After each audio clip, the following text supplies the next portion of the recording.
portugueses, boa noite. Estamos agora a concluir os trabalhos da quinta revisão relativa ao Programa de Assistência Económica e Financeira. O calendário determinou que a quinta revisão coincidisse com os trabalhos preparatórios da proposta de orçamento para 2013. Nem todos os assuntos em discussão durante esta revisão regular estão já encerrados. Quando isso suceder, haverá, como é habitual, uma comunicação geral do Governo sobre todos os trabalhos que tiveram lugar durante estes últimos dias. Mas, neste momento, não queria deixar de vos transmitir, como sempre garanti que o faria, algumas decisões que já foram objeto de acordo e que se revestem de uma grande importância para todos nós. Quero falar-vos com a mesma franqueza com que sempre vos falei, sem rodeios e com o realismo que cidadãos livres e responsáveis merecem dos seus representantes políticos e que a seriedade da situação atual exige. A emergência financeira nacional em que o país foi mergulhado em 2011 ainda não terminou. Os problemas que enfrentamos começaram a ser vigorosamente atacados, mas ainda não estão dominados.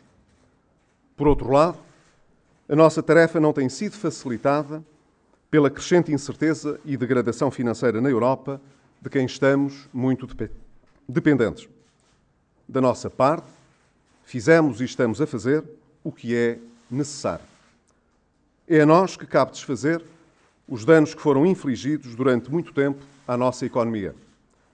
É a nós que cabe também esta tarefa árdua e longa, em que muitas das decisões só produzem efeitos com o passar de algum tempo. Mas em resultado das nossas políticas e das nossas opções, com os esforços notáveis dos portugueses, com a sua clarividência e paciência, podemos dizer que já começámos a reduzir substancialmente alguns dos riscos e perigos que nos ameaçavam. Hoje já podemos reconhecer resultados das nossas escolhas que aumentaram consideravelmente a nossa estabilidade e a nossa resistência. Estamos a reduzir o nosso déficit externo mais rapidamente do que o previsto e a diminuir a dependência da nossa economia relativamente ao financiamento estrangeiro. Hoje é fácil contrastar o profundo ceticismo de que Portugal era alvo na comunidade internacional com o voto diário de confiança que depositam em nós. Somos agora vistos pelos nossos parceiros internacionais e pelos agentes da economia global como um país confiável e merecedor de apoio, e a nossa reputação no exterior é incomparável com a que gozávamos há cerca de ano e meio. Este ativo tem consequências diretas na vida dos portugueses, como nos demos conta quando no passado o dilapidámos, quer mais recentemente quando efetuámos vários leilões de dívida pública a juros mais baixos, aliviando os encargos de todos os contribuintes no financiamento do Estado. Tudo isto é uma obra coletiva que mobilizou e mobiliza todos e cada um de nós. Uma obra de uma comunidade nacional que tem razões para deixar de duvidar de si própria. Estou certo que neste ponto até os mais céticos concordarão. Contudo, temos de estar conscientes de que esses resultados não são definitivos, nem os podemos dar por adquiridos. Foram obtidos não porque a gravidade do nosso contexto interno e externo tenha abrandado, mas porque não nos deixámos vencer pela dimensão e complexidade dos problemas e porque fomos fiéis à nossa estratégia. Os mais recentes desenvolvimentos da política do Banco Central Europeu facilitam o nosso processo de ajustamento e aproximam o nosso propósito de regresso ao financiamento em condições normais de mercado. Mas é um erro grave supor que substituem o esforço de reformar a nossa economia e consolidar as nossas contas públicas. Essas tarefas são nossas e, sem a sua conclusão, a ação do Banco Central Europeu não poderá ajudar-nos. Depois das recentes declarações públicas de responsáveis europeus, tornou-se mais claro do que nunca que sem o cumprimento do nosso programa não teremos acesso a qualquer mecanismo de auxílio europeu. Além disso, temos de compreender com todo o realismo que ainda subsistem vários focos de risco. É por isso que temos de persistir, com inteligência e determinação, no ataque às causas mais profundas das nossas dificuldades. Em momentos como este, em que ainda estamos a seguir um caminho íngreme, repleto de obstáculos, mas em que já temos algo de muito precioso a perder, não podemos arriscar os deslizes, as decisões precipitadas e extemporâneas, as hesitações na resposta aos desafios. É compreensível que, por vezes, associemos as medidas que nos impõem sacrifícios a efeitos nocivos sobre a economia. Muitos têm explorado essa associação, que parece quase instintiva, e declaram que a retração económica e a subida do desemprego se devem à austeridade dita excessiva. Uma das grandes causas do desemprego, sabemos-lo hoje, consiste na dificuldade que as empresas experimentam de acesso ao financiamento. Mas isso é uma consequência direta da ruptura financeira que o país sofreu ainda antes de ter começado a execução do programa de assistência. Uma outra causa reside na reestruturação da economia que está a ter lugar. Há setores da atividade que no passado cresceram com base em condições e expectativas desajustadas da realidade do país e que sofrem agora uma retração súbita. Como sabemos que uma parte importante da criação de emprego terá de vir do nosso setor exportador, ajudar as empresas portuguesas a competir nos mercados globais é também uma boa política de emprego. Tanto num caso como noutro, percebemos que as causas do desemprego estão nos profundos desequilíbrios que se foram agravando ao longo de vários anos. Como o ponto final nesta sequência insustentável chegou sob a forma de uma ruptura financeira muito grave, nem sequer tivemos tempo para suavizar este processo. É por esta razão, e em nome do sofrimento que atinge tantas famílias, que devemos preparar o país, as suas instituições, as suas estruturas, as suas práticas, para que nunca mais volte a ser possível acumular tanta dívida, nem a depender tanto de credores. Não existem curas rápidas que substituam a preparação cuidadosa e paciente do crescimento económico. Mas podemos agir com rapidez para aliviar e estancar o aumento do desemprego.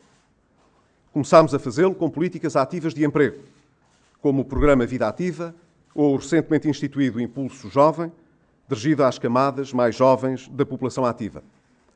São programas desenhados para incentivar a contratação, para facilitar a transição para o mercado de trabalho, sobretudo dos mais jovens e dos desempregados de longa duração, mas também para ajudar quem está desempregado a obter experiência e qualificações em ambiente de trabalho, nas empresas e nas instituições, que assim lhes serão realmente úteis no seu percurso profissional. Porém, agora temos a oportunidade de dar um enquadramento mais sólido e mais alargado a essas políticas ativas de emprego. Recentemente, o Tribunal Constitucional pronunciou-se sobre algumas normas do Orçamento de 2012. O Tribunal Constitucional sublinhou, sem margem para qualquer equívoco, que a tarefa de responder à emergência financeira através do cumprimento das metas estabelecidas no Memorando de Entendimento é, e cito, de excepcional interesse público. Deixou claro para todos que a emergência que enfrentamos é ameaçadora para o nosso modo de vida e que, nesse contexto, se justificam respostas públicas que, em circunstâncias normais, não seriam adotadas. Mas considerou que a diferença no grau de sacrifício que o orçamento traduzia era excessivamente acentuada e punha em causa a igualdade na repartição dos encargos públicos. Assim, na decisão do Tribunal Constitucional, a Lei do Orçamento para 2013 deveria implicitamente conter uma outra combinação de encargos e de sacrifícios que não poderia, no entanto, ser confundida com a igualdade estrita, já que isso equivaleria a tratar de modo igual aquilo que é objetivamente diferente. O que propomos é um contributo equitativo, um esforço de todos por um objetivo comum, como exige o Tribunal Constitucional. Mas um contributo equitativo e um esforço comum que nos levem em conjunto para cima e não uma falsa e cega igualdade que nos arraste a todos para baixo. O orçamento para 2013 alargará o contributo para os encargos públicos com o nosso processo de ajustamento aos trabalhadores do setor privado. Mas este alargamento tem diretamente por objetivo combater o crescimento do desemprego. Como sabemos, é esta a grande ameaça à nossa recuperação e é esta a principal fonte de angústia das famílias portuguesas. Foi com este duplo propósito que o Governo decidiu aumentar a contribuição para a segurança social exigida aos trabalhadores do setor privado para 18%, o que nos permitirá, em contrapartida, descer a contribuição exigida às empresas também para 18%. Faremos assim descer substancialmente os custos que oneram o trabalho, alterando os incentivos ao investimento e à criação de emprego. E falo-emos numa altura em que a situação financeira de muitas das nossas empresas é extremamente frágil. A subida de 7 pontos percentuais na contribuição dos trabalhadores será igualmente aplicável aos funcionários públicos e substitui o corte de um dos subsídios decididos há um ano atrás. O subsídio reposto será distribuído pelos 12 meses de salário para acudir mais rapidamente às necessidades de gestão do orçamento familiar dos que oferem estes rendimentos. Neste sentido, o rendimento mensal disponível dos trabalhadores do setor público não será, por isso, alterado relativamente a este ano. O corte do segundo subsídio é mantido nos termos já definidos na Lei do Orçamento de Estado para 2012. No caso dos pensionistas e reformados, a suspensão dos 2 subsídios permanecerá em vigor. A duração da suspensão dos subsídios, tanto no caso dos funcionários públicos como no dos pensionistas e reformados, continuará a ser determinada pelo período de vigência do Programa de Assistência Económica e Financeira.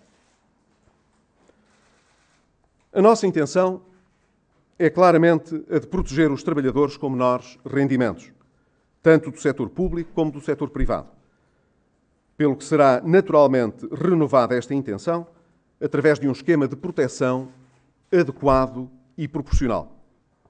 Esta proteção deverá adquirir a forma de um crédito fiscal em sede de IRS, por via do qual os trabalhadores de mais baixos rendimentos vejam diminuir o valor do imposto a pagar ou, nada tendo a pagar, possam receber o mesmo valor da compensação respectiva. Teremos, no entanto, a oportunidade de discutir com os parceiros sociais o melhor modo de discriminar positivamente esses trabalhadores. Precisamos de estancar o crescimento do desemprego com soluções que nos deem garantias de sucesso. Reduzindo o valor das contribuições a que as empresas estão obrigadas e pondo em marcha um processo de desvalorização fiscal, alcançamos vários objetivos em simultâneo. Reduzimos custos e tornamos possível uma redução de preços que, no exterior, torna as empresas mais competitivas nos mercados internacionais e, dentro das nossas fronteiras, possa aliviar os orçamentos das famílias. Neste aspecto, as empresas terão um papel muito importante a desempenhar ao fazerem refletir estas novas condições em benefícios para todas as pessoas. Além disso, e penso aqui muito em particular na situação das pequenas e médias empresas, que são responsáveis pelo maior volume de emprego no nosso país, libertamos recursos para a tesouraria dessas empresas com maiores dificuldades, impedindo o seu encerramento extemporâneo, aumentando os recursos para o investimento e para a contratação de novos trabalhadores, eliminando, assim, desincentivos a esta contratação. Melhorando a posição financeira e competitiva das empresas, tornamos mais fácil o seu acesso ao crédito, no que pode ser o início de um novo ciclo virtuoso no financiamento à economia. O orçamento para 2013 não deixará ninguém de fora do esforço coletivo para o nosso ajustamento e traduzirá uma visão global de repartição dos sacrifícios. Incluirá medidas que afetam os rendimentos da riqueza e do capital e que tributam os lucros das grandes empresas, de resto no seguimento do que foi feito já este ano. Prosseguiremos a nossa política de redução de rendas excessivas que existem na economia e que já abrangeu a indústria farmacêutica, as telecomunicações, as operadoras no mercado de energia e, mais recentemente, as parcerias público-privadas. Avançaremos rapidamente com a redução do número de fundações e do financiamento público de que gozam. Portugueses, na ponderação das diferentes possibilidades de resposta afirmativa e eficaz a todos estes desafios, quisemos ser ambiciosos. Ao mesmo tempo, rejeitámos outras alternativas que, de uma forma ou de outra, se resumiam ao aumento generalizado dos impostos. Rejeitámo-las porque se encarregariam de aumentar o fardo já bastante pesado da nossa economia e comprometer as nossas expectativas de recuperação. Com estes contornos, o Orçamento de Estado para 2013 será um orçamento ainda de resposta à emergência financeira e à situação excepcional que ela criou. Pedirá sacrifícios, mas será ousado e ambicioso. Meus caros portugueses, permitam-me que resuma em poucas palavras aquilo que está em causa nesta difícil decisão. Para nós, o desemprego atingiu uma dimensão que não podemos tolerar. Ninguém pode julgar que o nosso maior problema se resolve sem escolhas difíceis e ambiciosas. É meu dever, como Primeiro-Ministro, adotar a solução que realmente o pode ajudar a resolver. Não se pode eleger o desemprego como a nossa maior ameaça económica e social e depois hesitar naquela que é uma das poucas, ou mesmo a única medida que oferece garantias de a combater decisivamente. E por isso vos peço, não acreditem nas pequenas soluções, nas soluções indolores para os nossos problemas mais graves.